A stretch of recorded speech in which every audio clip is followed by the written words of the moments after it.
උතුම් ධර්ම දේශනයේ ප්‍රඥා නාලිකාව තුළින් විසිරුවා හැරීමට ප්‍රචාරය කිරීම උතුම් ධර්ම දානය සිදු කිරීම සඳහා පින්වත් පවුලක දූ දරුවන් සහ මුණුබුරු මිනිබිරියන් දායකත්වයේ දරලා තිබෙනවා. උතුම් වූ ධර්ම දානයෙන් ජනිත වන මහා පුණ්‍ය ශක්තිය අංක 275 බෙකයේ අරලිය වෙන පාර පෝරේ අතුරුගිරිය නිවසේ පදිංචිව සිට මීට වසර 10කට පෙර පරලෝසපත් දික්වැල්ලේ පුවක් දණ්ඩාවේ පියසීලි වීරසිංහ මෑණියන්ටත් මීට වසර 26කට පෙර පරලෝසපත් පියසේන විජේවර්ණ ආරච්චි පියාණන්ටත් සසර දුක් කෙලවර කර ඉක්මන් භවයකදී උතුම් වූ නිර්වාණාභෝධිය පිණිස මේ පුණ්‍ය කුසල් හේතු වාසනා වේවා. පවුලේ මියගිය සියලු ඥාති මිත්‍රාදීන් මේ පින් අනුමෝදන් වී සසර දුක් කෙලවර වේවා. සියලු ලෝක වාසීන් උතුම් වූ චතුරාර්ය සත්‍ය අවබෝධ කර ගනිමින් මේ භවයේදී උතුම් වූ නිර්වාණාභෝධිය පිණිස මෙම ධර්ම දානය හේතු වාසනා වේවා. ගෞරවනීය මීමුරේ ධම්මවංශ දේශකයන් වහන්සේට කායික මානසික චිත්ත පීඩා සිදු නොවෙමින් තව තවත් ධර්ම දේශනා සිදු කිරීමට අවශ්‍ය ශක්තිය ධෛර්යය ලැබේවා. උතුම් වූ නිර්වාණාභෝධිය පිණිස මේ පුණ්‍ය ශක්තිය හේතු වාසනා වේවා කියලා බලාපොරොත්තු වෙනවා. එසේම වේවා කියලා ආශිර්වාද කරනවා. නමෝ තස්ස භගවතෝ අරහතෝ සම්මා සම්බුද්දස්ස නමෝ තස්ස භගවතෝ අරහතෝ සම්මා සම්බුද්දස්ස නමෝ තස්ස භගවතෝ අරහතෝ සම්මා සම්බුද්දස්ස කිංසු උප්පතෝ ආඛාතෝ කිංසු රත්තින් දිවක්ඛයේ කිං මලං බ්‍රහ්මචර්යස්ස කිං සිනාන මනෝදකං තීති. මෙම ධර්මානුශාසනාවේ සදහැවර අනුග්‍රහක දායකත්වයේ දරන්නා වූ පින්වතුන් ප්‍රමුඛ ධර්ම ශ්‍රවණාබිලාසී සදහැවර පින්වතුනි,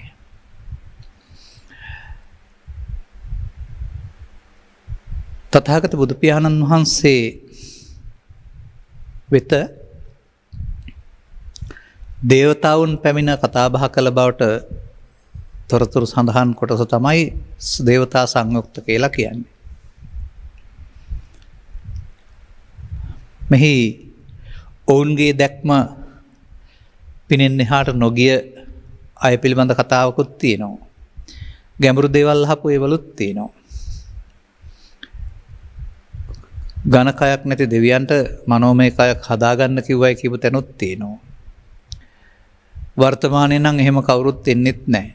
බුදුන් වහන්සේ වෙත විතරක් ආපු මේ කාරණාව උන්වහන්සේගේ අර අන්තර්ඥාණයට නැත්නම් දිවස තුළින් ඇතිවෙච්ච මනෝමය සාකච්ඡාවක්ද කියලා කියන්නත් බෑ. කෙසේ වුණත් අපට සිද්ධි ගැන වැදගත් නැහැ. අද වැදගත් වෙන්නේ මේ ධර්ම කරුණ අපට අදාළද කියන එක පිළිබඳවයි. ඒ විතරක් නෙමෙයි, ඔය මම දකින තව කාරණයක් තියෙනවා. මේ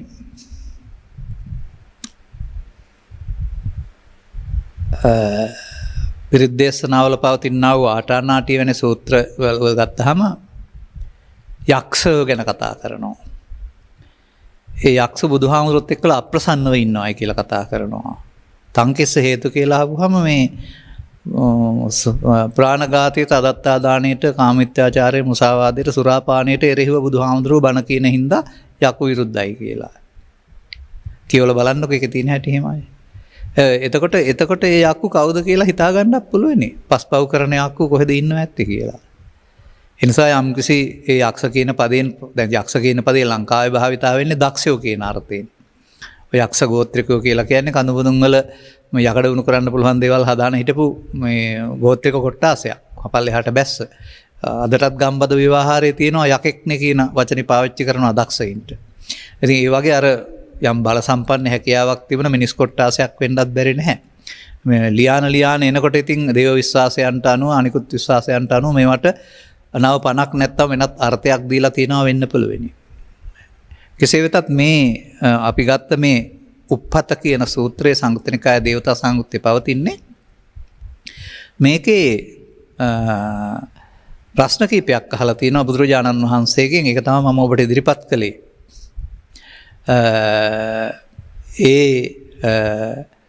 මොනවද මේ නිවීමට සැනසීමට යන්න පවතිනා වූ බාධක මොනවද කියලා අහනවා. ඒ වගේම කොහොමද මේ දිවා රාත්‍රී දෙක ගෙවෙන්නේ කියලා අහනවා. කිංසු රත්තින් දිවක්ඛයේ. ඒ වගේම බ්‍රහ්මචර්යාවට බාධක කිලුට මොනවද කියලා අහනවා. කිං මලං බ්‍රහ්මචර්යස්ස. ඒ වගේම කිං සිනාන මනෝද කන්ති කියලා කියන තේරුම මේ වතුර නැති නෑම මොකක්ද කියලා අහනවා. එහෙමත් නෑමක් තිබිලා තියෙනවා සම්බුදු ශාසනයෙහි. තථාගත බුදු පියාණන් වහන්සේ මේ පිළිබඳව උත්තරයක් දීලා තියෙනවා. මේ කතාව තමයි අපි මේ දැන් ධර්ම දේශනාවට ගන්න උත්සාහ කරන්නේ. රාගෝ උපපතෝ අක්ඛාතෝ. එතකොට මේ නොමග කියලා කියන්නේ රාගය කියලා එකෙන් පැහැදිලි කරනවා. උපපත කියන්නේ පත කියන්නේ සාමාන්‍ය මාර්ගය, උපත කියන්නේ නොමග කියන අර්ථයෙන්. එතකොට වයෝ රත්තින් දිවක්ඛයේ මේ රාය දවල් දෙකේ ගෙවිලා යන දෙයට කියන්නේ වයස කියලා අපේ. ඒ වගේම ඉත්තිමලම් බ්‍රහ්මචාරියස්ස බ්‍රහ්මචාරියාවට ස්ත්‍රිය කිලුටක් කියලා තමයි මේක කියලා තිබෙන්නේ. මේ ගැන මම ටිකක්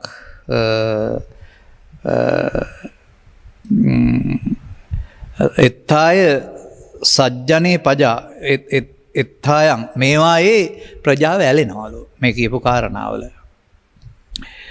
තපෝච බ්‍රහ්මචරියංච තපස සහ බඹසර හැසිරීම වතුර නැති නෑම කියලා තියෙනවා. මෙතන එක පදයක් මම අරගෙන ඉතුරු ටිකට යනවා ආපහු. මේ ඉත්තිමලම් බ්‍රහ්මචරියස්ස කියන එක පිළිබඳව ටිකක් මට හිතන්න වෙනවා. මොකද මේ බමුණු තමයි ස්ත්‍රී පහත් කොට සලකලා ඔවුන්ගේ බඹසරට නැත්තම් කටවතුරට බාධාවක් කොට සැලකුවේ. පේන්න හොඳ නැති දෙයක් දැක්කහම ඇස්සන්ද වෙනවා, අපාය යනවා හැම කියලා නම් හදලා තිබෙන කාන්තාවන්ට වුන්. බුදුරජාණන් වහන්සේගේ ශාසනය තුල එහෙම එකක් හඳුන්වලා නැහැ. රහත් ඵලයට පත් වෙන්නටත් කාන්තාවක් බාධා වෙලා තිබුණේ නැහැ. බුදුරජාණන් වහන්සේ පුරුෂවාදීෙක් නෙමෙයි, ස්ත්‍රී පහත් කොට සලකපු කෙනෙක් නෙමෙයි. එතකොට මව දෙවඟනක් කොට සලකමින් මවට පිටුපසින් යමින් ගරු සැලකල දැක්වුවා වූ එහෙමත් නැත්නම් මව කාන්තාවන්ටත් රහත් ඵලය දක්වා මාර්ගය පෙන්වපු අය. එතකොට මේ ඉත්තිමලං කියන වචනේ කොහොමද එනව ඇත්තේ කියලා තමයි කල්පනා කරන්න වෙන්නේ. එක්ක බමුණු හදපු එකක් කියලා කියන්න වෙනවා. එහෙම නැත්නම් මේ සම්බන්ධයෙන් පවතින්නේ මාගම කියන වචනේ. සාමාන්‍යයෙන් ඔය ස්ත්‍රී සම්බන්ධ යම් චෞදනාවලට ස්ත්‍රිය කියලා ගන්නෙ නෑ, මාගම් කියලා ගන්නෙ. මාගම කියන වචනේ කාන්තාව කියන එක. ඒ නිසා මේක පිරිමින් සඳහා විතරක් කිව්ව බණක් නෙමෙයිනේ බුදු බණ කියලා කියන්නේ. එහෙමනම් ඉස්තිමලං කියන්න පුළුවන්. නමුත් මම දකිනවා මේ ලෝකේ පැවැත්ම තුළ අස්තිර දේවල් ස්ථිර කොට ගැනීම නැත්නම් අනිත්‍ය දේවල් නිට්ටය කොට ගැනීම තමයි මිනිස්සුන්ට තියෙන ලොකුම බාධාව. ඒ නිසා මේ කියනවා ඇත්තේ නිවන් මඟ හැසිරීමට අනිත්‍ය දේ නිට්ටය කොට ගැනීම වෙන්න බැරි නෑ, මේ මල කියලා කියන්නේ කියන එක වෙන්න බැරි නැහැ සමහර විට. මොකද තව ටිකක් එහාන හොයාන යනකොට පැහැදිලි වෙන කරුණක් තමයි කාන්තාව සම්බන්ධයෙන් ගත් කල ඔවුන්ටත් මේ සසුනේ සම්බුදු සසුන තුළ විමුක්තිය තිබුණ බව විතරක් නෙමෙයි, මහා පරිනිර්වාණ සූත්‍රයේදී ආනන්ද හිමියන් ස්ත්‍රීන් කෙරෙහි කියලා අහන්නේ මාගමන් කෙරෙහි කෙසේ පිළිපැදීද කියලා අහපුවම අන්න එතන තියෙනවා නොදැක හිටිය යුතුයි කියලා. දකින්න ඕන නම් කතා නොකර සිටිය යුතුයි. කතා කරන්න ඕන නම් අම්මා වශයෙන්, සහෝදරියක් වශයෙන්, ඥාති අර සෙනෙහවත්කමක්, ඒ කියන්නේ කාමුක රාගික හැඟීමක් උපදින්නේ නැති විදිහට කතා බහ කළාට කමක් නැහැ කියලානේ පෙන්වලා තිබෙන්නේ. අන්න ඒ වගේ එහෙම අර උපමාවකින් පෙන්වලා තිබෙන්නේ ඒකයි. ඉතින් ඕකෙත් කියනවා ඇත්තේ ඔය මේ අනිත්‍ය දේ නිට්ටය කොට ගැනීම නොකළ යුතුයි කියලා දන්නේ නැහැ. කෙසේ වෙතත් මෙතන මේ පදයට අනුව ගත් කල මෙහෙම වෙන්න බෑ කියලා මම කල්පනා කරනවා. ඒ අනුව තමයි අපි මේක ඉස්සරහට පැහැදිලි කරන්න කල්පනා කරන්නේ. අපි බලමු මොනවද මේ තිබුණ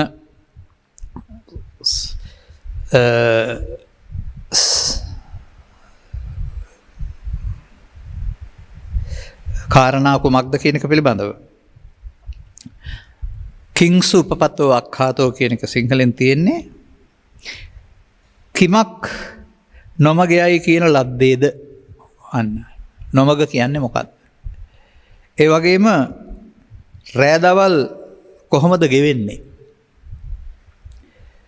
බඹසරට කිලුට කුමක්ද?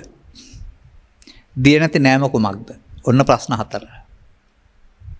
තථාගතයන් වහන්සේ රාගය නොමගයයි කියන ලද්දේය.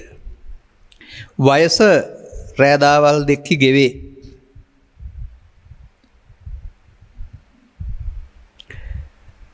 ස්ත්‍රිය බඹසරට කිලුට අර ඉත්ති මලං බ්‍රහ්මචරියන්. මේ සත් සමූහයා මේ ටිකේ ඇලෙනවා. රාගේ නැත්තම් මේ ඇලෙනවා කියන එක තමයි අනිත්‍ය දේවල් නිත්‍ය සුඛාත්ම ගන්නවා කියලා කියන්නේ. තපසද බඹසරද යන මේ දෙක දිය නැති නෑමයි. ඒ කියන්නේ නෑම කියන්නේ පිරිසුදු වීමනේ. කුණු ගාගත්ත කෙනෙක් වතුරට බහැලා නානවා. එතකොට පිරිසුදු වෙනවා. නමුත් මේ බුදුසමයේ ක්ලේශයන්ගෙන් පිරිසුදු වීම සඳහා තපසයි බඹසරයි පෙන්වලා තිබෙනවා. අන්න. දැන් මේ අපට අදාළ ලස්සන බණ ටිකක් නේ තියෙන්නේ. එතකොට මේ දේවතාව අර මේ සැප කැමති නම් පින් කරන්න කියලා කියපු මේ ගාථාව දේශනා කරපු කෙනා වෙන්න බෑ. ගාථාවක් එහෙම කිව්වනේ උපනීයති කියන සූත්‍රයේ. මේක ඊට වඩා ගැඹුරු කාරණයක් තියෙනවා. බැලුවම මේ ගාථා ටික අදාළ වෙන්නේ අපට. දැන් එතකොට තථාගතයන් වහන්සේ කාගේ නොමගද මේ පැහැදිලි කරන්නේ? මග කියන්නේ පාර, උපපතේ කියන්නේ එතකොට නොමග.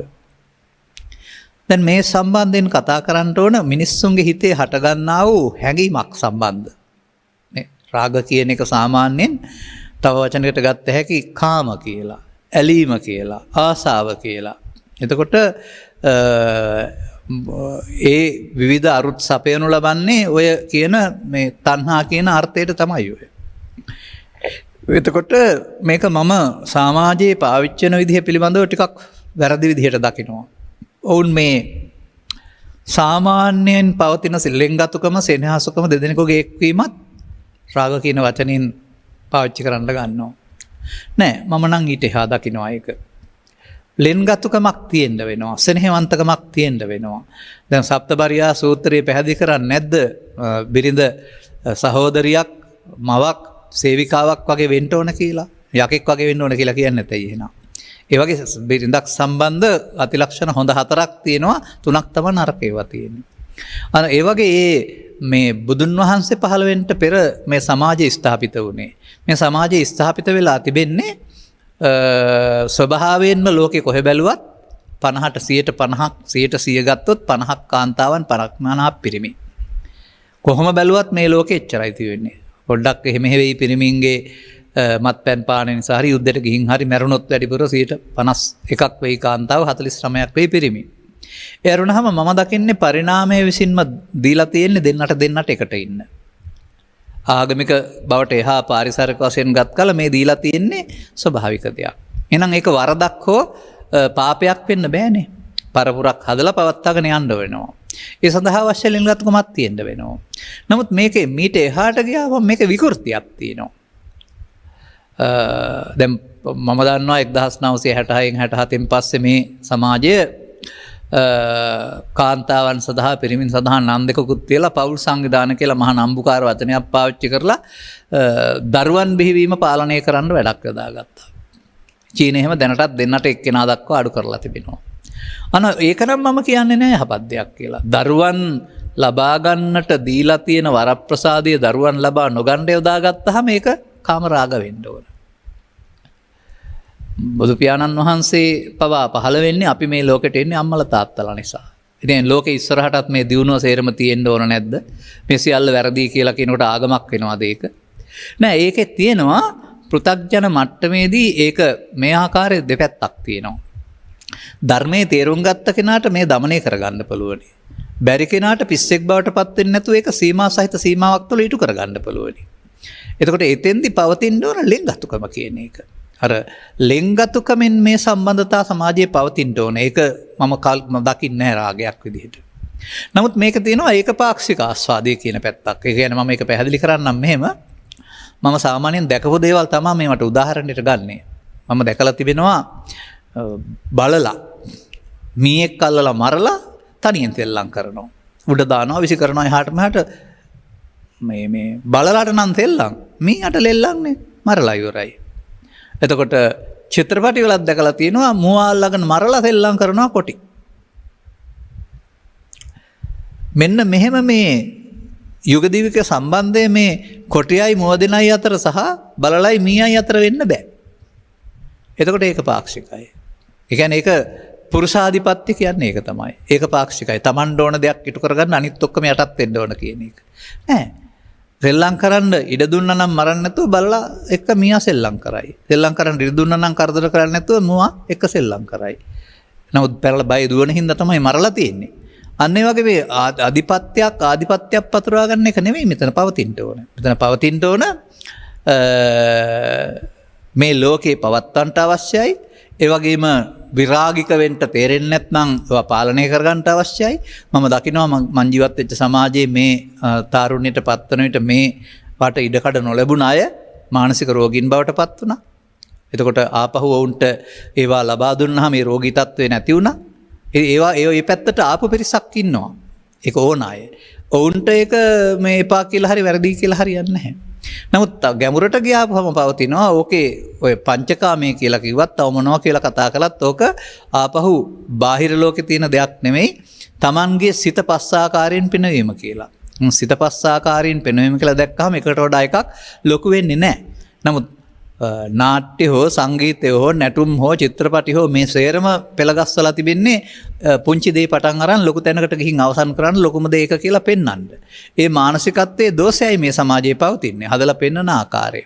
එහෙම නැත්නම් ඔය දැන් වර්තමාන සමාජයේත් යම් යම් නීති රීතීන් ගෙනෙන්න ආවයි කියලා තියෙනවා. පාවිච්චි වෙනවා සාමාන්‍යයෙන් වචනයක් ලංකාවේ සමරිසි කියන වචනයක්. ඒක වළංගු කරන්න ඕනයි කියලා සමහර රටවල මෙහෙම විවාහ පවා ස්ථාපිත කරලා තියෙනවායි කියලා බලන්න කල්පනා කළා. ස්වභාවයෙන්ම බිහි වෙන්නේ ස්ත්‍රී පුරුෂ ස්වභාවයෙන් එකට ඉන්න නම් ඒක එකට ඉඳීම තුළ දරුවා සම්පතක් නම් ස්ත්‍රීන් එකතු වෙලා පුරුෂයන් එකලායි විකෘතියක් නෙමෙයිද භුක්ති විඳින්නේ. අන්න ඒකටයි රාගය කියන්නේ. මතක තියාගන්න. ඒ නිසා විකෘති පැත්තට රාගය කියන වරුණා ප්‍රකෘති පැත්තේ රාගයෙන් තොරව තියෙන දෙයක් තියෙනවා කියලායි මම කල්පනා කරන්නේ. ඒක ඉතින් පුත්‍ජන පුද්ගලයා ඒක රාගික වශයෙන් භාවිතා කරනවා වෙන්න පුළුවන්. නමුත් ඊට එහාට ගියාපුවම මේකක් තියෙනවා. ඒ නිසා මේ වචනේදී මේ අපි මේ පවතින හැම සම්බන්ධතාවයක්ම පාපයක් රාගයක් කියලාම හිතන්න එපා. එතකොට ලෝකයක් පවතින්නේ නැහැ. මොකද බුදුන් වහන්සේ වදාළ මේ විරාගික බවට ලෝකෙ 100%ක් පත් වෙන්නේ නැහැ කවදාවත්. අපට 10%ක් පුළුවන් නම් හිත හදාගන්න පුළුවන් අය හදාගන්න හැමිදීපයක් හදන්න පුළුවන්. ඊටු අය කොහොමත් හැදෙන්නේ නැති බව අපි දන්නවා. ඉතින් ඔවුන්ට තමයි අර පාලනය තියෙන්නේ.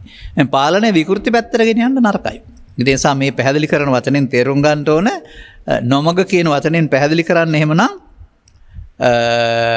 අර පවතින නීත්‍යානුකූල මග භාවිතා කරන්නේ නැතුව විකෘති පැත්තට පාවිච්චි කරපුවාම ඒකේ පවතින්නේ ආත්මාර්ථකාමීත්වය. තමන්ගේ ඕනෑකම ඉටු කර ගැනීම. එතකොට මම අර පෙන්වන්නේ මේ මරපු මීයත් එක්කලා පූසා සෙල්ලම් කරනවා. එහෙම නැත්නම් මරපු මුවත් එක්කලා බල්ලා සෙල්ලම් මේ කොටියා සෙල්ලම් කරනවා. එහෙම වෙන්න බෑ. ඒ නිසා අන්න ඒ වගේ මේ ලෝකේ ජීවත් වෙන්න ගියාපුවම පුද්ගලයින්ගේ ආත්මාර්ථය ඉස්මතු වීම මුල් කොටගෙන සිතේ වැඩෙන්නා වූ ක්ලේශ ධර්මයකට තමයි කාමරාග කියලා කියන්නේ. එතකොට ඒක ඉටු කරගන්නට ගියාපුවම ඒක සීමාවක් නැහැ. ඒක සදාචාර සම්පන්න පැවැත්තට එහා ගිහින් ඊට පස්සේ මිත්‍යාචාරයට ගිහින් ඊට පස්සේ විකෘතිය දක්වාම යනවා ඕක. මේ රටේ මෑතදී සිදුවන යම් සිදුවීම් මාසයෙන් හොයාගත්තාම බැලුවහම තේරුම් කරගන්න පුළුවනි. සදාචාර සම්පන්න නීත්‍යානුකූල විදිහටද මේක භුක්ති විඳලා තියෙන්නේ. එහෙමත් නැත්නම් අම්මලද තාත්තලද බාප්පලද මේවා කරන්න කියලා හිතෙන කතා තමයි මේ රටේ පහුගිය කාලේ තිබුණේ. ඒ නිසා අන්න එහෙම ගියාපුවම වෙන දේ මොකක්ද? අර මේ මංගුලිමාල චිත්‍රපටයේ තිබෙනවානේ ඔබේ රාගී මන කැළඹේදෝ කියන එකේ මිනිසා තිරිසන් වේවිදෝ කියලා. අන්න ඒ තිරිසන් ගති ලක්ෂණ මිනිස්සු පුරුදු කළොත් මරණයෙන් එහා පැත්තට තිරිසන් වෙලා උපදින්න වේවි ඒ ඕනකම් ඉටු කරගන්න. මම දකිනවා ඔය ඒක පුද්ගල විවාහ වෙනකොට බහු විවාහ ක්‍රමයක් පාවිච්චි වෙන සුනකයින් අතර කාගනිමින් මරා ගනිමින් ඒ වගේ මම දකිනවා ගස්උඩ වඳුරු රිලව් යුග දිවි ගත කරනවා වෙනකොට ඒක රජෙක් අන්තఃපුරයක් පාවිච්චි කරනවා. එතකොට ඔබටත් ඕන නම් අන්තఃපුරයක් පාවිච්චි කරන්න මෙහෙ ඒවා බෑ. වඳුරෙක් වෙලා රිලෙවෙක් වෙලා ඒක කරගත්තට කමක් නැහැ. ඒ වගේ අර වගේ කා ගන්න ඕන නම් කාමයන්ට ඒකත් අයිති වෙන්නේ සුනකයින්ට. මම හොඳින් ආධාවධාරණය කරගන්න මිනිස්සුන්ට දීලා තියෙන නීත්‍යානුකූලව සදාචාර සම්පන්න පාලනයක් සහිත දෙයක්. ඒක ඊට ඉක්මවා ගියොත් එහෙම ඒක තමයි මේ පෙන්වන්නේ රාග උපපතෝ අක්ඛාතෝ. නොමග කියලා කියන්නේ රාග කියන වචනට කියන අර්ථය පැහැදිලි කරන්නයි මම මේ තරම් කරුණු ප්‍රමාණයක් ඔබට ගත්තේ. ඊළඟට යන්න වෙනවා අනිත් වචනේ. රෑදාවල් කෙසේ ගෙවේද? ඔව් රෑදාවල් ඉතින් එන හැටි අපි දන්නවා කොහොමද එන්නේ? මේ පෘථිවිය හැම විටම නැගෙනහිර පැත්තට කැරකෙනවා.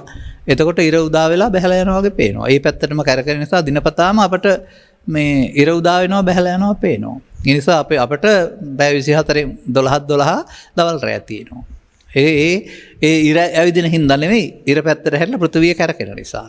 එතකොට මේකෙදි බුදුන් වහන්සේ පැහැදිලි කරන්නේ ඒක එදත් සිද්ධ වුණා ඉස්සරහටත් සිද්ධ වෙනවා. නමුත් මනුස්සයින්ට එච්චර කල් දීලා නැහැ. ඒ නිසා දිවා රාත්‍රි දෙකේ මිනිස්සුන්ගේ වයස ගෙවි යන ගැන සැලකිලිමත් කරන්න කියනවා. මොකක්ද ඒකෙන් මේ කියන්න හදන්නේ? මේ වයසේ වැදගත්කම මොකක්ද? වයසේ වැදගත්කම මම දකින විදිහක් තියෙනවා. දරුවා කියලා කියන්නේ ජීවත් වෙන්න ඉගෙන ගන්න කෙනෙක්. ඔහුට අපිට නීතියෙන් පවා දරුවෙක් වශයෙන් කරලා තියෙන එකනේ. එතකොට දරුවා ජීවත් වෙන්න ඉගෙන ගන්න කෙනෙක් ඔහුට වැරදි කළයි කියලාවත් දඬුවම් දෙන්නේ නැති සමාජයක් නේ පවතින්නේ. නමුත් බාලවයස්කාර කියලා. නමුත් ඊට පස්සේ පෙන්නනවා මිනිසාට වයස 3ක් තියෙනවා කියලා තුන් වයස කියලා. තුන් වයස කියලා කියන්නේ දරුවෙක් යෞවනයට පත් වෙන තැන් පටන් අක්‍රතම් ශාරීරික දුර්වලභාවයට පත් වෙලා ආබාධිත වෙනතුරු ඇති වෙන යමක් කරගන්න බලුවන් කාලය. නව යෞවනය, භද්‍ර යෞවනය, අග්‍ර යෞවනය. එතකොට යෞවනයන් 3ක් පෙන්නලා තිබෙනවා. ඊට පස්සේ මහලු. අර අවුරුදු 120 බමුණන්ට බුදුන් වහන්සේ පැහැදිලි කරලා තිබෙන්නේ නුඹලා මං හම් වෙන්න දැන් ආවට 3 වයස ඉක්මෙච්ච අය. එහෙනම් ඒගොල්ලොන්ට දැන් ඉතින් වැඩක් කරගන්න කලක් නැහැ කියලා පෙන්නලා තිබෙන්නේ. ඒගොල්ලොන්ට තමයි පරලෝ යන්න පිනක් කරගන්න කියලා තියෙන්නේ. අර 3 වයස කියන එකේදී තින්නං අඤ්ඤ තරං යාමං පටිජග්ගීය පඬිතෝ කියලා දේශනා කරලා තිබෙන්නේ ඔන්න ඔය ධර්මයට ප්‍රවිෂ්ඨ වෙලා තේරුම් අරගෙන මේ සිත හදාගන්න ධර්මතාවයේ සඳහා මේ වයස වටිනවා. නව යෞවනයේ, භද්‍ර යෞවනයේ, අග්‍ර යෞවනයේ. අග්‍ර යෞවනයේදීවත් තේරුම් ගන්නවා නම් හොඳයි. භද්‍ර යෞවනයේදී ඊට වඩා හොඳයි. නව යෞවනයේදී ඊටත් වඩා හොඳයි. දැන් සිදුහත් කුමාරයා ඇතුළු අය නව යෞවනයේදී කලුකෙස් සුදු වෙන්න පෙර තපසට ගියා කියලානේ පෙන්නන්නේ. තපසට ගියා කියන එකේ තේරුම කැලේට ගියා කියන එක නෙමෙයි. ක්ලේශයන් තවන තැනට මාර්ගය ගත්තයි කියන එක. ඒ නිසා බුදු සමයෙන් පෙන්වන නිවීම සැනසීම ජීවිතය තුළ නම් ජීවත් වෙලා ඉවර වෙලා කෙලෙස් බරිත වෙලා මේක හොයාගන්න එක හරි අමාරුයි. කෙලෙස් වලින් නිවීම වැහිලා යන්න පෙරම අනුගමනය කරන්න පුළුවන් නම් ජීවිතය තුළම මේ සැනසීම උදා ගන්න පුළුවන්. අන්න ඒ නිසා මේ දේවල් තේරුම් ගන්න නැති වෙන්න ජීවිතයේ දිවා රාත්‍රී වැඩටම හම්බ කරන්නම ධනවත් වෙන්නම ඔන්න ඔය විදිහට ලෞකික පැත්තම එහෙම නැත්නම් තව කතා කරනවාකට චිත්ත මේ සමාජගත දුක සංසිඳවා ගන්නම කටයුතු කරනවා නම් ඒ සමාජගත දුක කියලා කියන්නේ ජලය, විදුලිය, දුරකථන, මහා මාර්ග, නිවාස, බාලම්බෝක්කු නැතිකම. ඉතින් මේවා හදලා දෙන්න රජයත් මහන්සි වෙනවා, ප්‍රාදේශ සභාවත් මහන්සි වෙනවා, පළාත් සභාවත් මහන්සි වෙනවා. ඔබත් මහන්සි වෙනවා. ඔව් ඒක මුළු දුකින් 16න් එකයි. ඒ 16න් එක සංසිඳවා ගන්නට සම්පූර්ණ ජීවිත කාලය කැප කරන එක අසාධාරණයි, වැරදි. මොකද 16න් 15ක් අපත යනවා. ඒ නිසා ඒ පහසුකම් සපයන එක, අර්ථලක් පහසුකම් සපයන එක රජයට බාර දීලා ඔබත් මහන්සි වෙලා ඔබේ පමණින් අර 16න් 15ක සැපතක් තියෙනවා. චිත්තසංතාන දුක අයින් කරගත්තාම, චිත්තසංතානගත දුක. අන්න මේක පිළිබඳ තේරුම් ගන්න මේ රාත්‍රියේ නිදා ගන්නදලා දවල් කාලේ අවධානය යොමු කරන්න කියන එක තමයි මේ පෙන්වන්නේ. නැත්නම් නිකම්ම දවල් ගෙවිලා යනවා. එතකොට අන්තිමට අවසානයේදී තවත් ගාථාවල පෙන්නනවා ඔබට පරලෝ යන්න, ඔබ දැන් මහලුයි, පරලෝ යන්න උපකරණ ඔබ ළඟ නැහැ කියලා. පරලෝ යන උපකරණ කියන එක බුදුන් වහන්සේ දෙආකාරයෙන් පෙන්වලා තිබෙනවා. මම දකිනවා රහතන් වහන්සේලාගේ පරලෝ යාම එක පැත්තකට, පරලෝ නොයාමක් ඒක. ඒ තමයි හොඳම උපකරණය. ඒ වගේම පෞකාරකයෙන් පරලෝ ගිහින් අපාගත වෙන එක වළක්වන්නට පිනින් පරලෝ යාම තියෙනවා. ඒ පු탁ජන සමාජයේ පිනින් පරලෝ යාමත් පරලෝ යන උපකරණ. එතකොට දෙවියන් අතර හෝ මිනිසුන් අතර ආපහු මේවා ලෞකික සැප සම්පත් හෝ මිනිසත් බවට එන්න පුළුවන් පාරක් විදිහට සකස් වෙන එක තේරුම් ගන්න ඕනකමක් තිබෙනවා. ඒ නිසා දිවා රාත්‍රී දෙක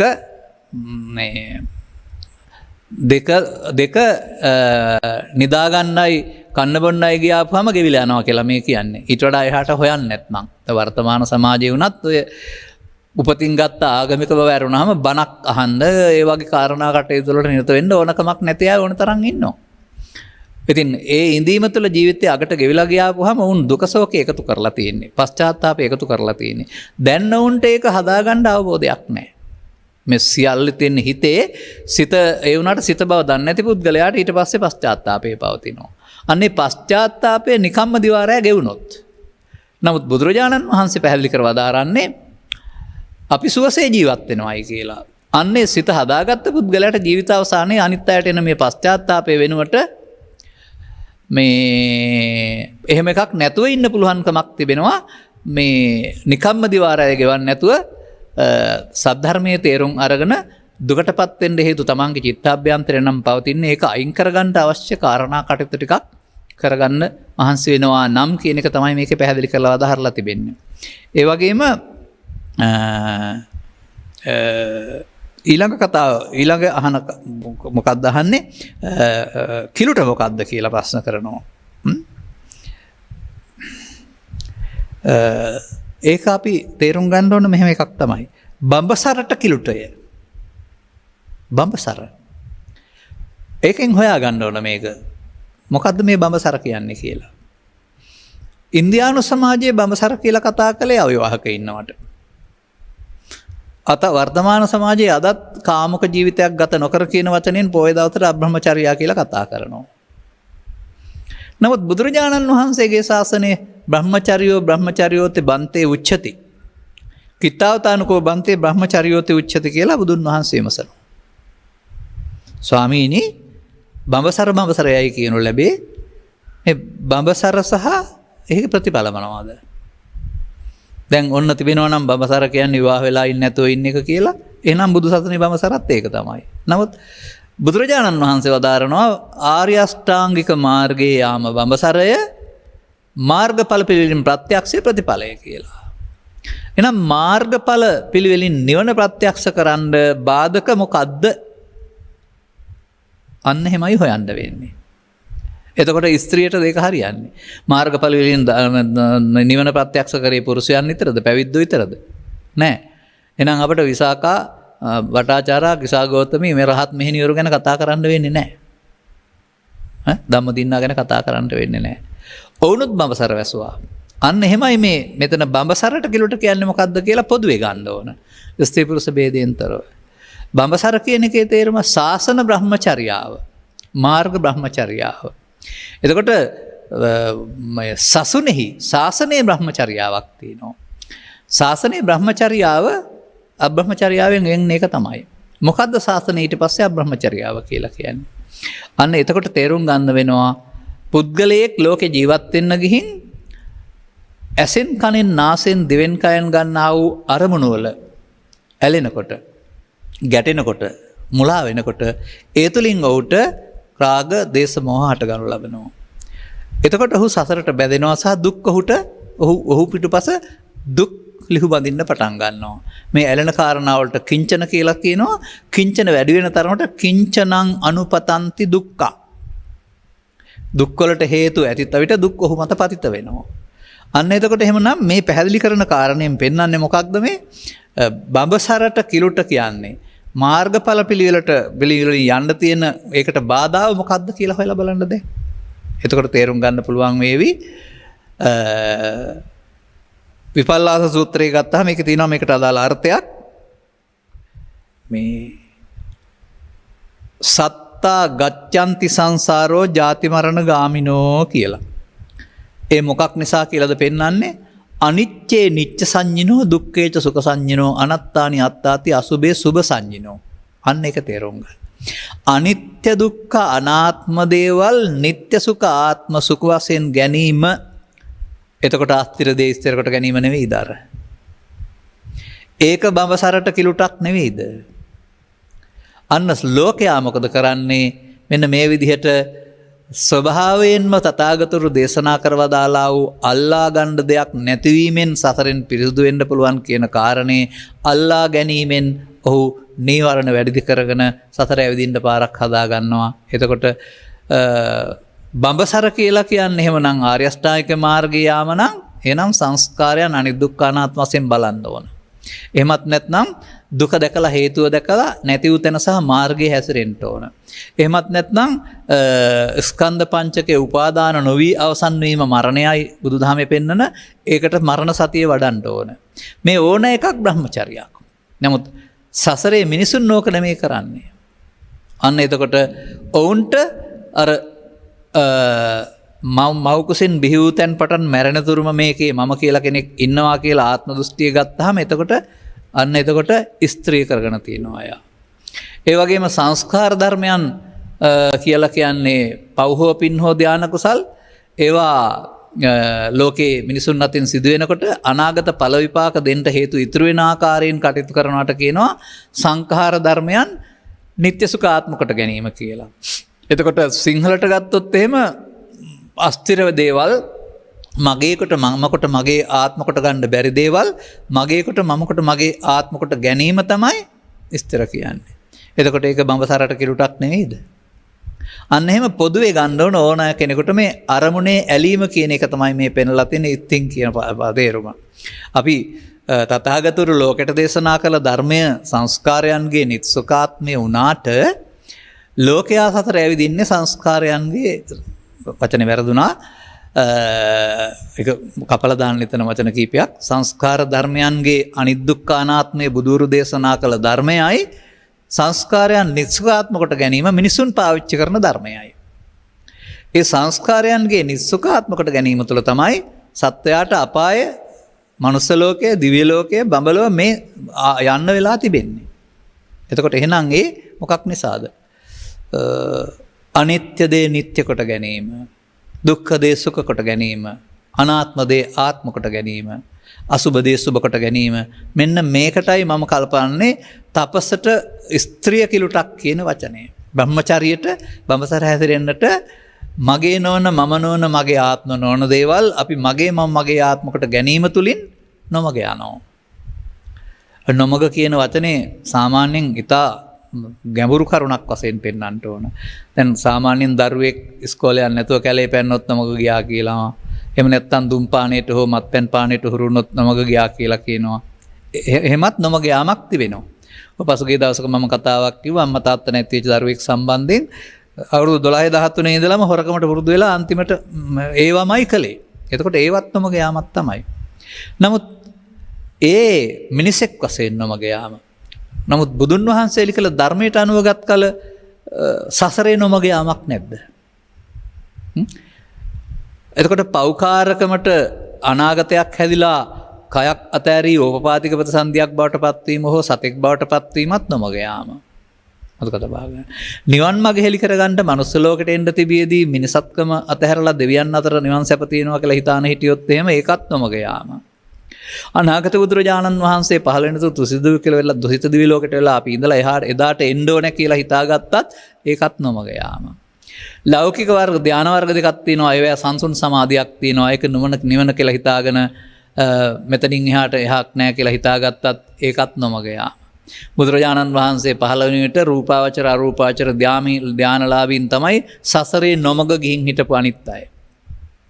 ඒ නිසා බුදු සමයේ සඳහන් කරන නොමග කියන එක ඔය හොරකමකින් විතරක් සිදුවෙන දෙයක් නෙමෙයි. සංසාර ගමනේ භවගාමී වෙනවා නම් භවගාමීත්වය පවේ උපාදානය තුල, පිනේ උපාදානය තුල, ධානයේ උපාදානය තුල එවිට ඔවුන්ට භවගාමී බවට පත් වෙන්න සිද්ධ වෙලා තිබෙනවා.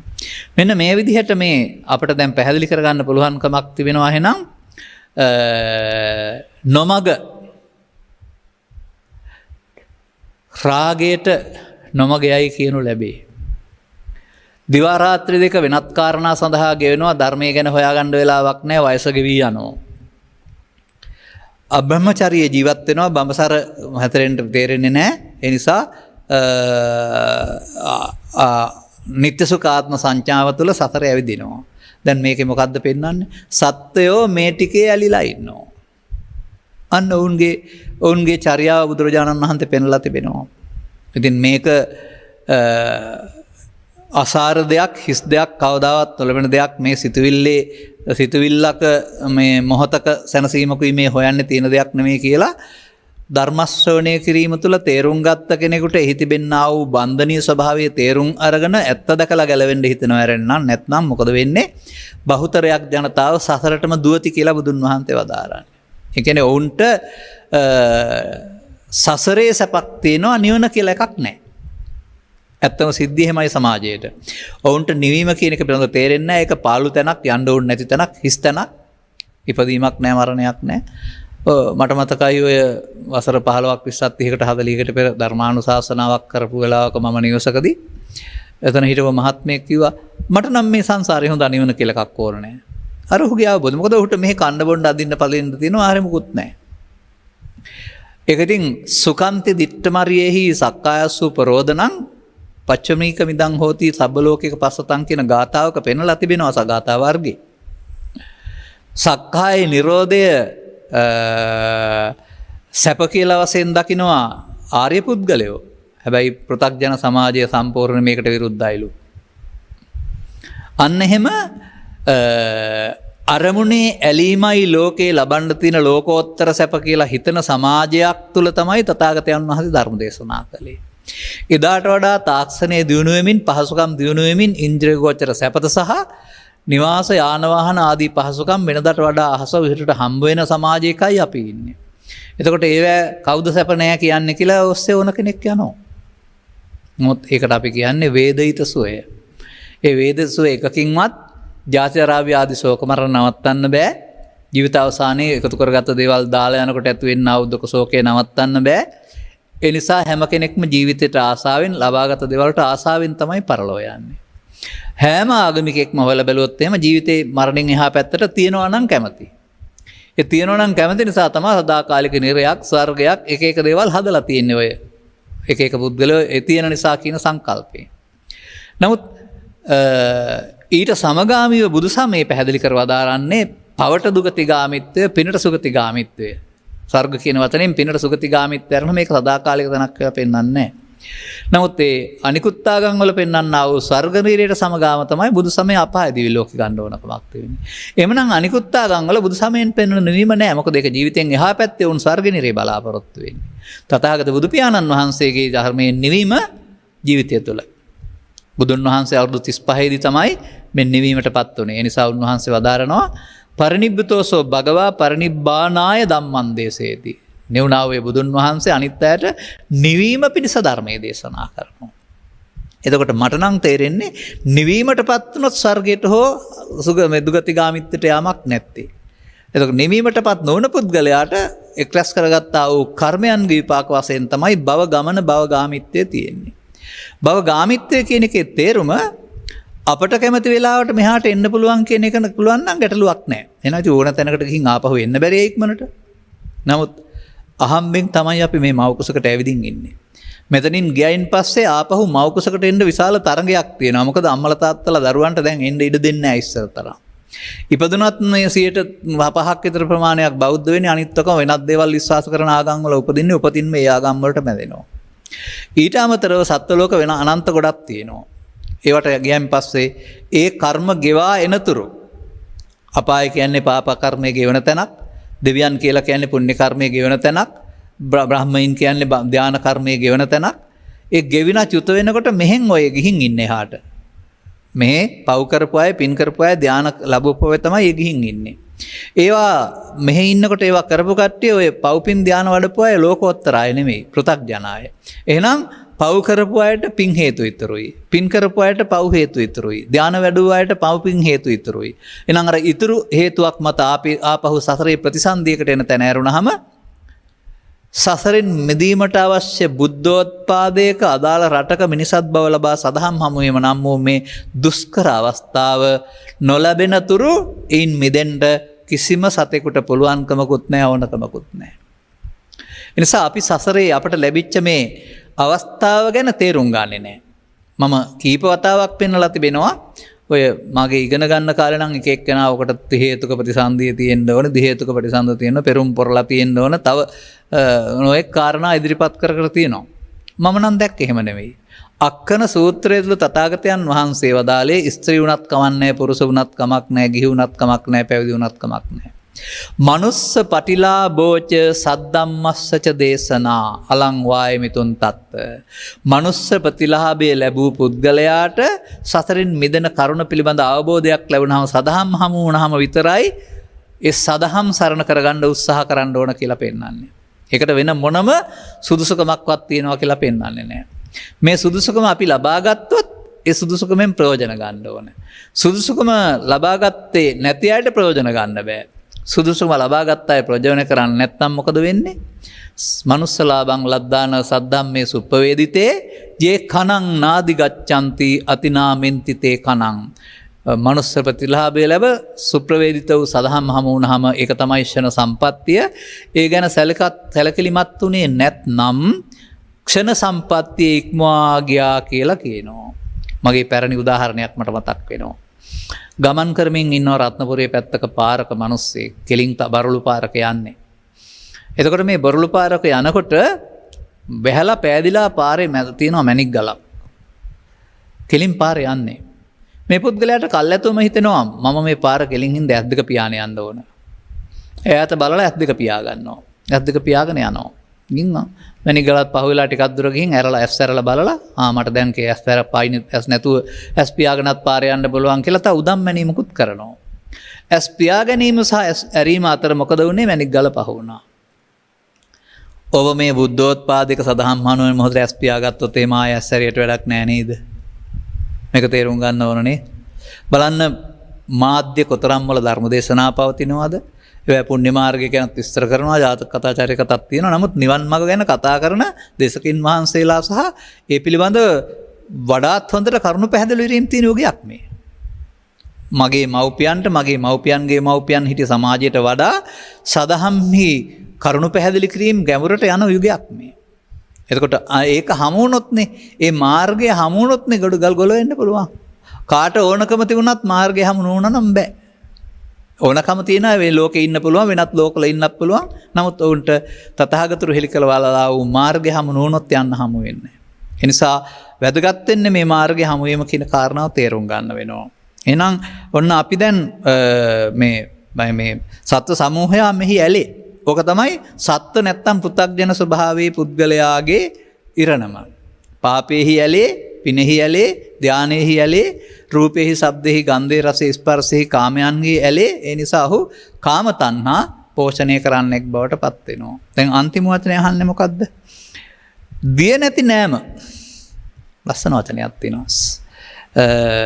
පතාකයන් වහන්සේ වදාරනවා තපසද බඹසරද යන මේ දෙක දිය නැති නෑමයි. අන්න අපටත් දැන් වතුර ඕනේ නෑමක් තියනවා කරන්න. එතකොට ඔබ නම් ඇඳුම් එක්ක නාන ඇඳුමක් ඇඳගෙන නැත්නම් නාන කාමරයක් තුලනේ දී නාන්නේ. නමුත් මේක ඕනෑම ඇඳුමක් ඇඳගෙන දිවා රාත්‍රී දෙකේම දිය නැති නාම කරන්න පුළුවන්. මොකද්ද මේ තපස කියන්නේ? මොකද්ද බඹසර කියලා කියන්නේ? අන්න ඒක තේරුම් ගන්න ඕන. දැන් වංගගිරියේ තපස් රකිනා සිද්ධාර්ථ ගුරුමුතුම් කියලා මට කවියක් පාඩම් වෙලා තියෙනවා. එහෙම නැත්නම් ජාතක පොතේ තාපසරු කැලේට ගිහිල්ලා තපස් රැකලා ධානය උපදවගෙන බඹලුවා ගියයි කියලා කියනවා. ඒ ජාතක පොතේ බඹලුව උපදින්න අවශ්‍ය තපස් රැකීම නෙමෙයි බුදු සමයේ තපස කියන්නේ. තපස කියන එකේ තේරුම සද්ධා බීජං තපෝ වුට්ටි. සද්ධාව නැමැති බීජය වර්ධනය වෙන්න කෙලස් තැවීම වර්ෂාවයි. මේ තපස කියන්නේ ක්ලේශයන් තවන්න ඕන කියන එක. ක්ලේශයන් කොහෙද තියෙන්නේ? ක්ලේශයන් කොයි වෙලාවට උපදින්නේ? අන්න ඒ උපදින වෙලාවට තමයි ක්ලේශයන්ට වසඟ වෙන්නේ සහ ක්ලේශයන් තැවීම කියන එක කරන්න ඕන කියන කාරණාව තේරුම් ගන්න. එතකොට ක්ලේශයන් කියන්නේ මොනවද? ක්ලේශයන් කියන්නේ ජාතිය, ආගම, කුලය, ස්ත්‍රී පුරුෂ භාවයේ නොතකූ ලදරුවෙක් කල්යාමේදී මේ හැම එකක්ම Tamanට වඩා අනිත් අය උසස් පහත් ආදී වශයෙන් අගයක් එකතු කරමින් චිත්තාභ්‍යන්තරය එකතු කරගන්න ලබනවා. හරි වැරදි, හොඳ නරක යටතේ ලෝභ දේශ මොහ ගබඩාවක්. දැන් සාමාන්‍යයෙන් මගුල් ගෙවල් වල එහෙම මේ ඔක්කොම එළිය තියන්නේ ගබඩාවක තියෙන්නේ. ගබඩා පාලකෙක් ඉන්නවා. ඒ ටික ටික තමයි එළියට දීලා ඒක ගානට පාලනය කරගන්නේ ගබඩා කරලා තියාගත්තාම. අන්න ඒ වගේ මේ පුද්ගලයේ ජීවත් වෙන්න ගියාපම ලෝභ දේශ මොහ ගබඩාවක් චිත්තාභ්‍යන්තරයේ ඇති වෙනවා. මේකත් සැඟවීම දෙයක්. නිදන් කිරීමක් වගේ දෙයක් තමයි. ඒකට තණ්හානුසය කියලා කියන්නේ. මේ හදාගත්ත පැත්ත පිළිබඳව තමයි උපන් අකුසල් කියලා කියන්නේ. මේවා ආපහු හිතට ඇවිදින් තමයි වද වේදනා දෙන්නේ. දුක් දෙන්නේ. ඒක ඔබට කොතරම් තේරෙනවද දන්නේ නැහැ. චිත්ත වේදනාවකදී, තරහවකදී, නැත්නම් ඒ වගේ ආතති අවස්ථාවකදී කොතරම් බරපතල ආතතියක්, පීඩනයක්, දුකක් ඔබට දැනෙනවද කියලා. ඒවා ඔක්කොම ඔබේ හිතේ හදාගත්ත දේවල්. ඒවට කියනවා උපන් අකුසල් කියලා. මේ සම්බන්ධයෙන් තථාගතයන් වහන්සේ වදාරන්නේ ලදරු කාලයට වඩා තරුණ කාලයේ, තරුණ කාලයට වඩා මැදිවිය, මැදිට වඩා මහලු වෙට එනකොට මේ සංඛ්‍යාව වැඩි කියලා. ඒක අපේ සූත්‍ර දේශනාවක අපි විසාකා සූත්‍රය ආශ්‍රයෙන් ඇතුළත් කරලා තිබෙන්නේ ඒ සංකෝ විසාකේ සතං ප්‍රියානි සතන්තේ සන්දුක්ඛානි කියලා. විසාකාවනි ජීවත් වෙන්න ගිහින් ඇසෙන් කනෙන් නාසයෙන් දිවෙන් කයෙන් රූප ශබ්ද ගන්ධ රස පොට්ටබ්බ තණ්හා වශයෙන් ඇලෙන සංඛ්‍යාව 100ක් කරගත්තොත් එතකොට මෙන්න මේ විදිහට අපට බුදුන් වහන්සේ මුණ ගැසෙන විට අපි විසින් හදාගත්ත අපට පීඩාව දුක ගෙනත් දෙන්නා වූ ක්ලේශ සමූහයක් තිබෙනවා. මේවා වන්දනාවක් කිරීම තුළින් සමාධියක් වැඩීම තුළින් සංගවාගෙන යටපත් කරගෙන ඉන්න පුළුවන්. ඒ සංගවාගෙන හිටීමට මේ තපස කියලා කියන්නේ නැහැ. මේවා ඇවිදින් අවසන් වෙන්න වෙනවා. දාපු දරවල ගින්දර ඇවිලිලා පිච්චි ඉවර වෙන්න වෙනවා කියලා පෙන්නනවා. ඒ නිසා ඒකට කියන්නේ සිංහලෙන් උපන්න කුසල් දුරු කිරීමට ගන්නා වෑයම. මෙන්න මේක තමයි ඇසෙන් කනෙන් නාසයෙන් දිවෙන් කයෙන් බාහිරෙන් ගැටෙනකොට ඔබට අදාළ දේවල් උපදින්නේ ඔබට අදාළ දේවල්. ඔබ හරි කියන දේ තව කෙනෙකුට වැරදි. ඔබ ප්‍රිය කරන දේ තව කෙනෙකුට අප්‍රියයි. ඒ නිසා මේක ඔබේ පෞද්ගලික දෙයක්. එතකොට ඒ බාහිරෙන් ගැටෙනකොට චිත්තාභ්‍යන්තරයට එකතු කළා වූ අගේ බරපතලකම අනුව තමයි මේ තරහව වෛරය ක්‍රෝධය පීඩනය කියන මේ කාරණා උපදින්නේ. මතක තබා ගන්න වෙනවා.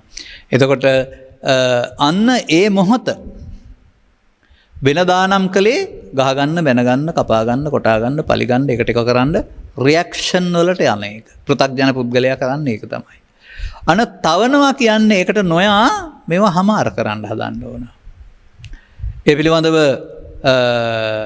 පැහැදිලි කරන වදනක් මම පැහැදිලි කරලා තියෙනවා එක සූත්‍රයක මම හිතන සංයෝජන සූත්‍රය කියන එකේ වෙන්නේ නැති මේ සබාපි දුක්ඛේහි සබාපි දෝමනස්සේහි. ඒ කියන්නේ ඔබේ හිතට එන දුක් දුම්නස් දෙකේදී ඒවා ප්‍රතික්‍රියා දක්වමින් අඬන්න දොරන්න වැළපෙන්න ප්‍රතික්‍රියා දක්වන්න නොයා අස්සුමුකෝ රුදමානෝ කඳුළු පිරි දැනතින් යුක්තව දරා ගැනීමෙන් ඉදිරියට නොතබා අවසන් කරන එකට කෙලස් තවනවා කියනවා. අන්න ඒක තමයි ඔය බුදුදහමේ තපස කියලා කියන්නේ. ඒකට ඉඳගෙනම ඉන්න ඕන නැහැ. ඒ මොහොතේදී අර ඉන්ද්‍රිය භාවනා සූත්‍රයේ පෙන්වන්නේ ඒතං සංකතං ඕලාරිකං පටිච්චසමුප්පන්නං උපේක්ෂාවක් ඇත්නම් ඒ සාන්තයි ප්‍රණීතයි කියලා උපේක්ෂාවටපත් වෙනවායි කියලා. එහෙම නැත්නම් ප්‍රහාණවල පෙන්වන්නේ uppannam කාමිතක්කං uppannam ව්‍යාපාදිතක්කං uppannam විහිංසාවිතක්කං නාදිවාසේති පජහති කියලා. බාර ගන්නවට ඉවසනවා කියනවා බාර ගන්න නැතුවට නාදිවාසේති කියනවා. එතකොට බාර අරගෙන ප්‍රතික්‍රියා දක්වන්න යනකොට නප්පජහති කියලා කියනවා බැහැර කරනවට පජහති කියලා කියනවා. මෙන්න මේ කාම විතර්ක ව්‍යාපාද විතර්ක විහිංසා විතර්ක කියන කාරණා සම්බන්ධයෙන් මේ බැහැර කිරීම තමයි මේ තපස කියලා කියන්නේ. තපස් රකින්න. අන්න එතකොට ඒ තපසේදී මොකද වෙන්නේ? දැන් නෑම නෙමෙයි පෙන්වන්නේ. දිය නැති නෑම.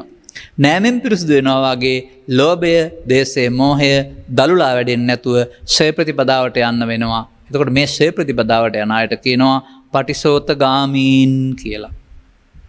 දැන් තව එක වචනයක් තියෙනවා. ඒ තපස ඊට පස්සේ බඹසර වාසය කිරීම. අන්න තේරුම් ගන්න ඕන. එතකොට මොකද්ද බඹසර කියලා මම කිව්වේ? ආර්ය අෂ්ටාංගික මාර්ගයේ යාම සහ මාර්ගඵල ලැබීම. මාර්ගඵල සමාජයේ තියෙන වචන දෙකක්. මේ වචන දෙක සමහර අය එකට එකතු කරගෙන මාර්ගඵලයක් ලබන්න හදනවා. මාර්ගඵලයකටපත් වෙන්න හදනවා. ඒ වචන තුලම මම දකින්නවා උන්ට අවබෝධයක් නැහැ කියලා. මොකද මේ මාර්ගඵල කියලා එකක් නැහැ. මතක තබා ගන්න. මාර්ගය එකක් අවසානයේ ඵලය හම්බ වෙන්නේ. එහෙම නැතුව මාර්ගඵල කියලා ලැබෙන උපාධි සහතිකයක් හරි තැනක් හරි නැහැ. එතකොට පෘථග්ජන පුද්ගලයා ඉන්නවා මාර්ගයක. ඒක අනුගමනය කරන ප්‍රතිපදාවක් ඇසෙන් කලින් නාසයෙන් දිවෙන් කයෙන් ඒ මාර්ගයේ හම්බ වෙන්නේ ඵල නෙමෙයි විපාක. ඒ මාර්ගයට කියනවා පාප මාර්ගය, පුණ්‍ය මාර්ගය, ධාන මාර්ගය.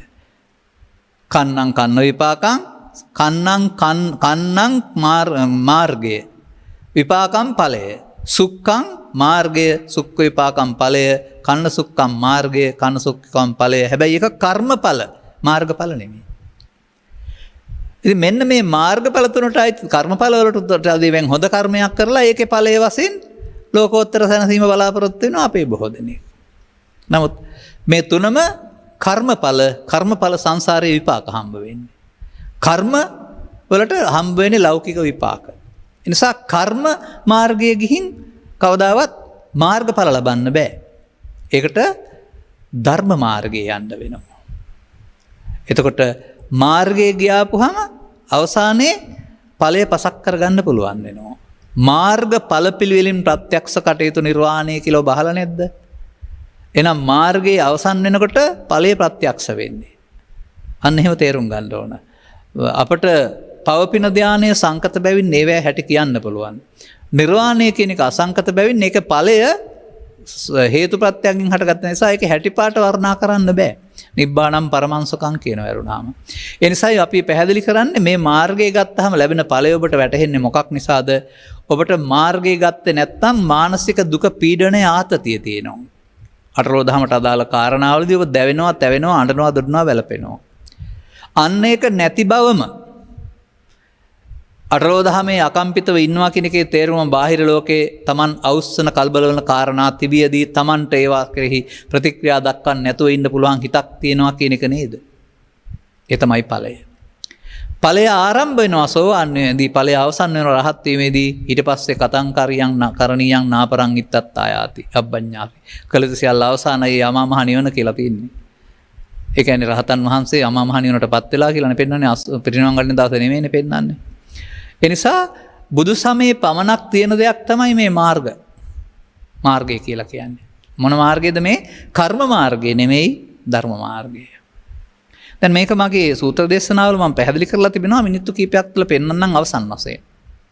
ඔබට පුළුවන්කමක් තිබෙනවද ඔබේ ඇස තුළ, කන තුළ, නාසය තුළ, දිව තුළ, අරමුණ තුළ කර්ම මාර්ගය හොයාගන්න? අන්න ඒක තමයි කරමින් ඉන්නේ. ඒක තමයි අර රාගය කියලා කතා කරපු, එහෙම නැත්නම් බාධාව කියලා කතා කරපු, ඒකේ ඇලේ කියන කාරණාව. සත්‍යය ඇලේ. ඒක පැහැදිලි කරව දාරන්නේ ඇස තුළ, කන තුළ, නාසය තුළ, අරමුණක් තුළ. අරමුණක් තුළ මේක පැහැදිලි කරව දාරන්නේ නොමග යන පුද්ගලයා සඳහා එකපාරක්. නැත්නම් සසරට ඇලෙන පුද්ගලයා සඳහා එකපාරක්. ඒක මාර්ගය නෙමෙයි, ඒක කර්ම මාර්ගය. ඒක පොදුවේ ගත් කල ඇස තුළ, කන තුළ, නාසය තුළ, දිව තුළ පස්සපච්චා වේදනා, වේදනාපච්චා තණ්හා, තණ්හාපච්චා උපාදාන, උපාදානපච්චා භව අරමුණ තුළ ඉන්න ගමන් කල්පනා කරන්න හොඳටම. මීට වඩා මෙතන පැහැදිලි කරන්න කාලය ගන්න බෑ. ඒක කර්මඵල පාර. මේ මොහොතම ඔබට පස්සපච්චා වේදනා වලින් එහාට වේදනාපච්චා තණ්හා, තණ්හාපච්චා උපාදාන නොකියා ඒ තණ්හාව තස්සායව තණ්හාය. අශේෂ විරාග නිරෝධෝ, තණ්හා නිරෝධා, උපාදාන නිරෝධෝ, උපාදාන නිරෝධ භව නිරෝධී කරන්න පුළුවන් නම් අරමුණ තුල. ඒ තමයි බඹසර. ඒ තමයි බඹසර මාර්ග බ්‍රහ්මචර්යාව. ඒ මාර්ග තණ්හා නැත්නම් උපාදාන නැහැ, භව නැහැ, භව නිරෝධෝ නිබ්බාන. නිරෝධ වුණ මොහොතම ඒ මොහොතේම 100%ක් හම්බ වෙන්නේ නැහැ. නමුත් ඒ මොහොතේ කෙලෙස් නැසුණා. එහෙනම් එතන හම්බ වෙන්නේ මොකක්ද? අර පෙන්නපු ඵලය. ඒ ඵලය හැබැයි අසංකත කියලා කතා කරනවා. ඒ නිසා මේ සමාජයේ මාර්ග ඵලයක් ලබනවා කියන වචනේ මොකට පාවිච්චි කරනවද දන්නේ නැහැ. ඒක කිසිම අර්ථයක් නැහැ. මාර්ගයේ ගත්තොත් ඵලයක් ලැබෙනවා. මාර්ගයේ නෙමෙයි ඵලය තියෙන්නේ මාර්ගයේ අවසානයේදී. ඒ නිසා ඔබට ගන්න ඕන මාර්ගයයි. මෙන්න මේ මාර්ගය ධර්මයට යන මාර්ගය බැවින් ධර්ම මාර්ගය කියනවා. මතක තියාගන්න. ධර්මය කියන්නේ බුදු සමයේ ගැඹුරින් බවත් කල නිවීමටපත් වෙන මාර්ගය ධර්ම මාර්ගයයි. විපාක වලටපත් වෙන මාර්ගය පව් හෝ පින් හෝ ධාන කර්ම මාර්ගයයි. මේවා සියුම් වශයෙන් තේරුම් ගන්න ඕන. අපි කලක් තිස්සේ පැහැදිලි කරමින් ඇවිදින් ඊටමත් සියුම්ම ළඟට පැහැදිලි කරමින් ඉන්නවා මේ මාර්ගඵල කියන්නේ මොකක්ද කියන එක පිළිබඳව. ඒ නිසා ඔබට මේ ඇස තුළ, කන තුළ, නාසය තුළ මේ නිර්වශේෂ නිරෝධය සිදු වෙනවා නම් මොහොතක් හරි 100%ක් නැති වෙන්න පුළුවන්. මේ අතහැරීම කියන්නේ මේකටයි. මේක සිදු වෙනවා නම් ඔබට එහි අසංකතය, ඒ ඵලයේ පවතිනා වූ සංසුන් ස්වභාවය, ඒ ඵල පවතිනා වූ අර මේ ආනන්තරික සමාධිය කියන වචනට අදාළ ස්වභාවය මෙහි දෙආකාරයක් නැහැ. තථාගත බුදු පියාණන් වහන්සේට හමු වුණ සංසුන් බවම සරියුත් මොගලන් පරානුයාත ආර්ය පුද්ගලයින්ට හමු වුණා. වර්තමානයේ පාවිච්චි කළොත් එහෙම ඒගොල්ලොන්ටත් හමු වෙනවා. අනාගත බුදුන් වහන්සේට දේශනා කරන්න තියෙනෙත් ওই බණ ටික ওই ඵලෙමයි ලබන්න තිබෙන්නේ. ඒ නිසා ඒක කවදත් තිබුණ තියෙන දෙයක් හොයාගන්න බැරිකමයි පවතින්නේ.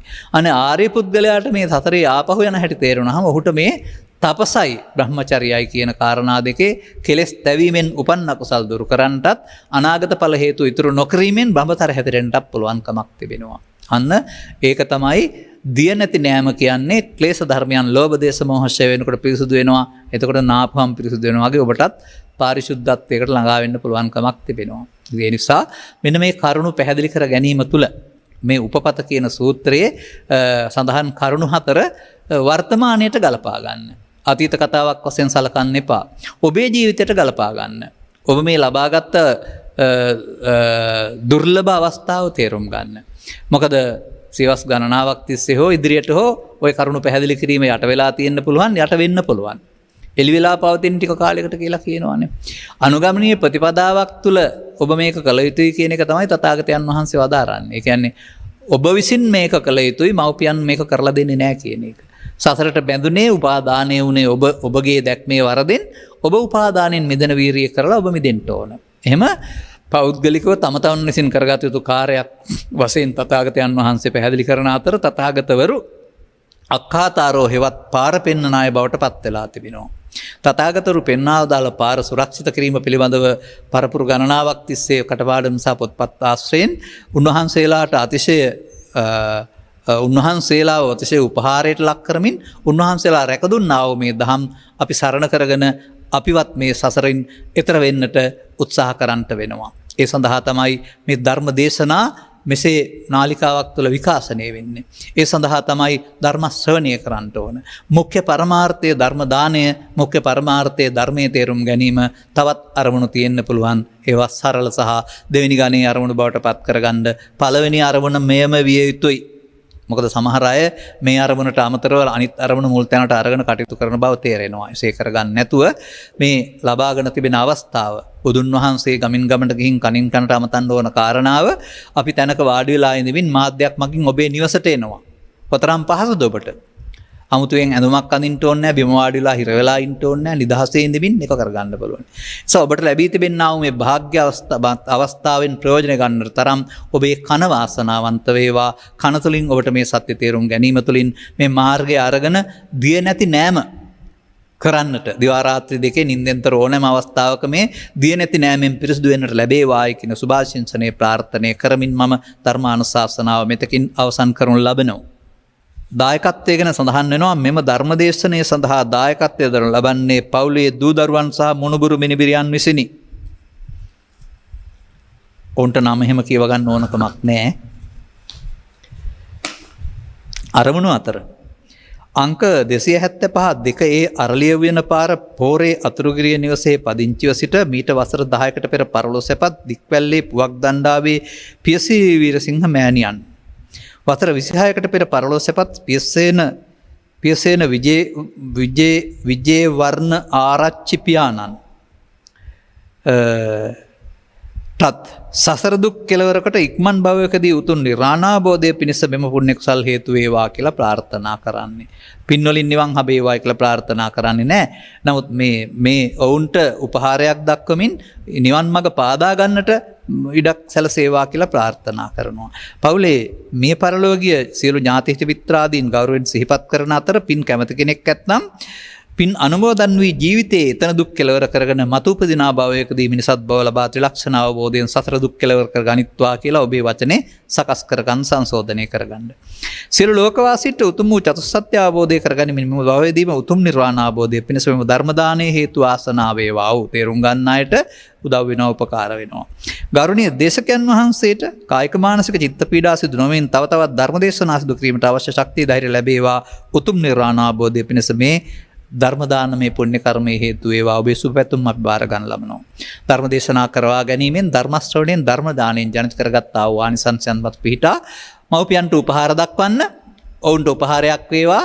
පින් කැමති දෙනක නැත්තම් පින් ලබා ජීවිතය සුවපත් කරගනිත්වා පරලොසෙපත් අනිකුත් ඥාති වර්ගයාද සියලු දෙනා මතු උපදින භවකදී බුද්ධ ආදී මහෝත්තම කල්යාණ මිත්‍ර සෙවණිය ලබා ත්‍රිලක්ෂණයේ ගැඹුර වටහාගෙන නිවන සැනසෙන මං පෙතකටපත් වෙන්න හේතු වේවායි ප්‍රාර්ථනා කරන්න.